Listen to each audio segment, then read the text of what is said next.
I'd like to read you from the Study Bible, James 5, verses 13 to 17. Is any one of you in trouble? He should pray.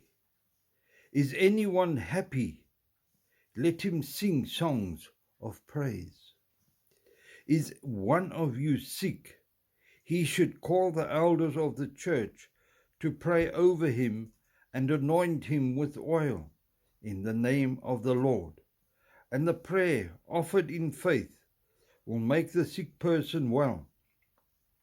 The Lord will raise him up. If he has sinned, he will be forgiven. Therefore, confess your sins to each other and pray for each other so that you may be healed. The prayer of a righteous man is powerful and effective. The prayer of a righteous man is powerful and effective. Have a pleasant day, guys. Cheers for now.